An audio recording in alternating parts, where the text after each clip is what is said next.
Hey, Waffle Crew, I hope you're all doing great.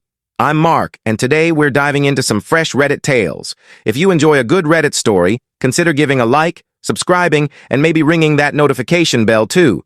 Let's jump into the first story. Much love, everyone. Our first tale comes from Beanie Buddy, titled, My 25F Fiancés Ascending for Mobile 27M Brother, 25M, drunk dialed me confessing his love for me. I've known both of them since our college days. I met the brother, Liam, first.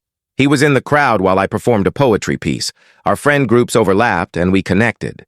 Liam later introduced me to his older brother, Milo, and I was instantly charmed. Milo and I started dating soon after. He's bold and self-assured, while Liam is reserved and shy. We're now engaged, planning a wedding for next summer, barring any disasters. Liam's set to be the best man, and we're thrilled together. Last night, Liam called me at 1 a.m. I could tell something was off. He rarely calls, especially so late, preferring texts. I was in the restroom and missed the call, but planned to call back. He left a voicemail, verbatim. Jess, my pal, how's it going? I missed you at the pub last week. Remember, we were supposed to hit the karaoke spot? You're an awful singer, by the way. Sharp and witty, but awful. Anyway, I'm smashed right now and might regret this tomorrow if I even remember. But Jess, I'm in love with you. Crazy, huh? You're hilarious, stunning, and I'm mad about you. I'm so sorry. You and Milo are great together. I'm glad my brother found such a fantastic person to share his life with. I'd say I wish I'd met you first, but I did, didn't I? Sorry, Jess. Just needed to say it out loud once. That's it. Bye. I was floored. Then I cried, reflecting on everything since that poetry performance years ago. I had no clue. Liam's dated others since I've known him, always treating his partners with kindness, devotion, and respect. He didn't say how long he's felt this way. Maybe it's recent. I'm unsure. What should I do? Confront him? Tell Milo? Keep it secret forever? If my sister confessed love to my fiancé, I'd want to know. I don't want to ruin Milo's bond with his brother. Plus, Liam was drunk. He might not even recall the message. A commenter asked why I cried. I replied, crying's my go-to for tough moments. I'm a crier. Also, I felt for Liam. He's a good guy, and to be driven to confess like that, he must have been struggling. I've never had romantic feelings for him. Once someone's a friend, that's where they stay for me. I'm leaning toward talking to both. Milo first, then maybe Liam, depending on Milo's reaction. In an update, I shared that Milo came home a few hours ago. I played the voicemail expecting shock or anger, but he just said, "Oh no, is he all right?" To my relief, Milo's purely concerned, not mad. He suspected Liam might have been attracted to me but didn't realize it was love. He asked how I felt, and I said my only worry is our relationship. I care for Liam as a friend, but I'm unsure what he expects, if anything. I'm marrying his brother in less than a year. I feel for him. Unrequited love stinks. I've been there. But I'm also irritated, though I'm not sure why. Milo suggested I sit down with Liam. I thought he'd want to handle it, but he said we should pretend he doesn't know to spare Liam's guilt or embarrassment. He knows Liam best, so I'll follow his lead. I'm not even sure if Liam remembers the call. Hope he does, as breaking the news would be rough. I'd probably fumble saying, "Hey, you drunk dialed me saying you love me. What's that about?" Not ideal. When I mentioned being annoyed without knowing why, I think it's the emotional chaos of this bombshell while planning a wedding. A joyful time now tangled with complications through no fault of mine. It's rough, right? I appreciated Milo's response, just worrying about Liam's state. It suggests this isn't typical for him. But is keeping this secret long-term sustainable between brothers? It puts me in an awkward spot for that talk unless I'm fully at ease, which feels off. This needs resolving before the wedding, no question. Bound to be an uncomfortable conversation.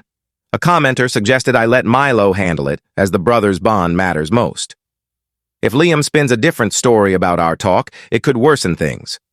This isn't really about me. Milo nailed it.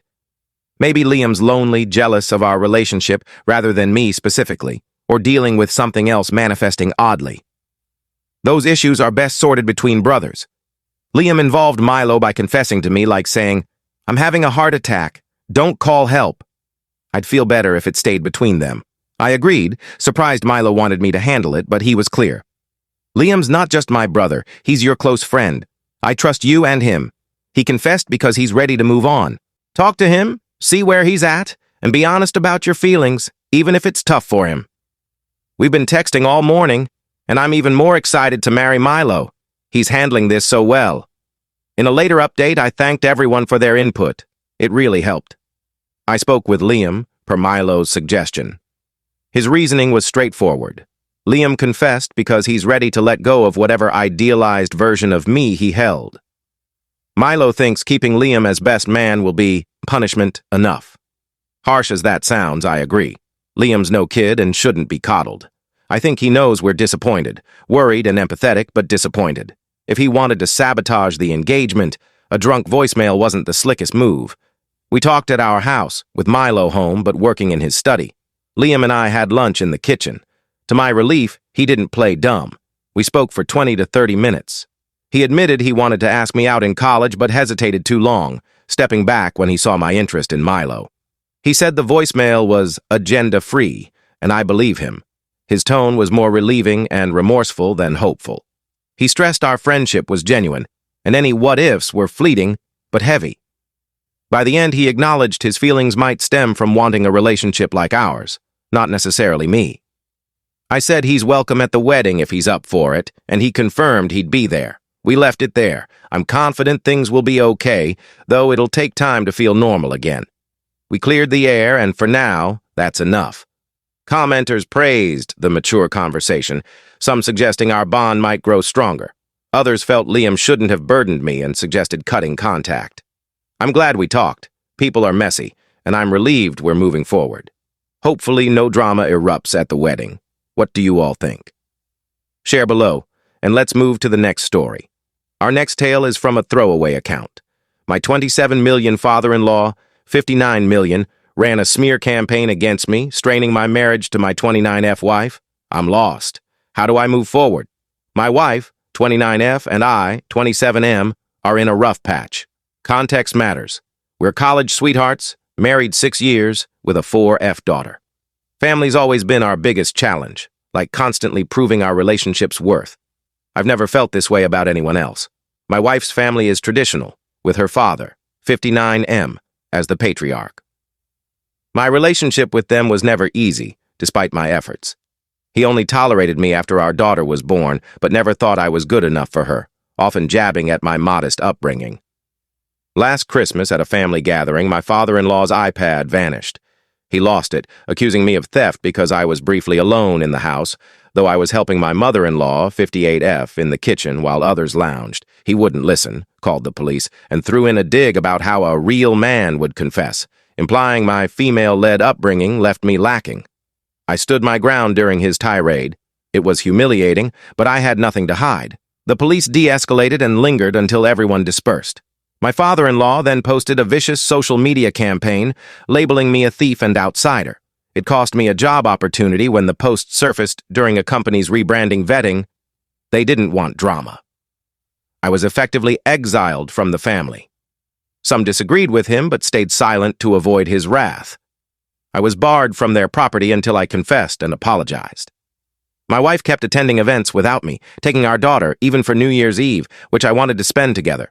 She prioritized appeasing her dad over me, urging me to apologize for peace's sake. It wasn't about apology. He wanted me to grovel. I'm not prideful, but I won't beg for something I didn't do. When he badmouthed me around our daughter, my wife claimed she didn't hear it and wouldn't have acted anyway. Our daughter kept me going. I banned her from gatherings after that incident, feeling he was turning her against me. My wife called this escalation, accusing me of using our daughter as leverage. I was setting boundaries, not cutting him off entirely. Family matters to her, but we're married with a child and vows. I just wanted her support as my partner. She left me hanging.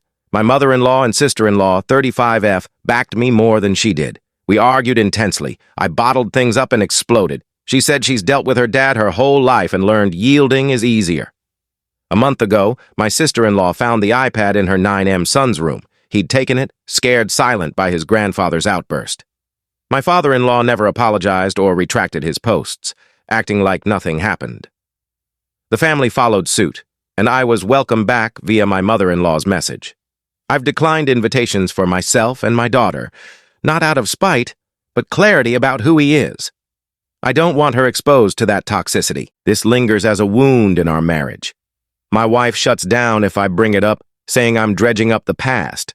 I'm just trying to express how it still hurts. She thinks I'm not aiming for peace.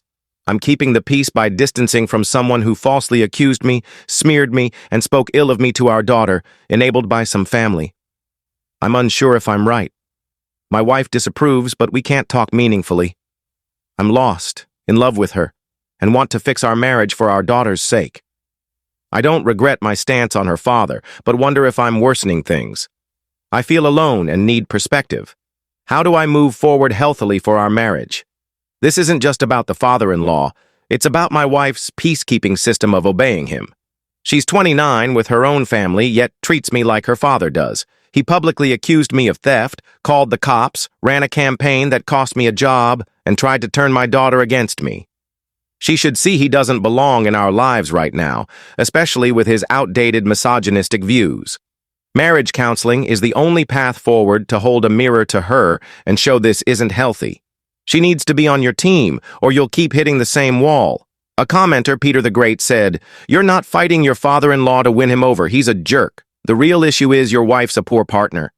Keeping the peace means letting you take the fall to avoid her inconvenience. Your marriage isn't healthy because she's not on your side, choosing her father instead. You can't change her, but you can decide if you want this life forever. Unique added, "You have a wife problem. She should have defended you. I wouldn't see her family again or stay married to someone who lets their family slander me." Puzzled advised, "Leave her. She's weak-willed, letting you take the blame while she cowers. She prefers pleasing her dad over supporting her partner. You have a defamation case. Sue. His social media posts are a slam dunk. Don't take this lying down." I updated, thanking everyone for the support. Sharing felt validating. My issue isn't just my father-in-law, it's my wife. He's made it clear I'm not family, just a hurdle. My focus is my wife and daughter, my family. I can't force her to communicate or set boundaries. I only control my actions and our daughter's environment. Our marriage can't continue like this. It's unhealthy, especially for our daughter. After venting, I felt clearer. I showed my wife the post and comments. She wasn't happy but didn't shut me down. I told her things must change. Our marriage won't survive otherwise. I proposed couples therapy or separation. She recoiled at separation, saying she didn't realize I was there, citing our vows.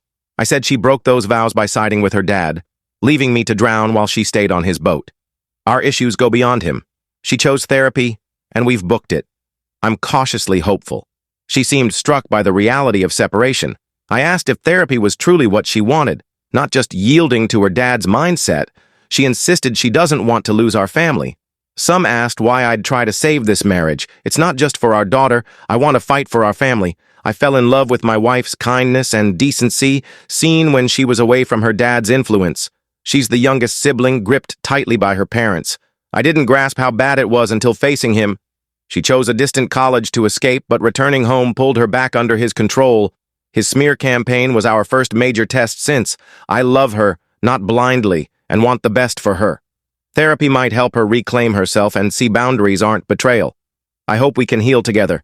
We married young despite skeptics because I was sure of her. Marriage isn't all smooth, but we deserve better. Teamwork and intimacy are the minimum. Our vows mean choosing each other, even when it's tough. I'm new to therapy and don't know what it'll bring.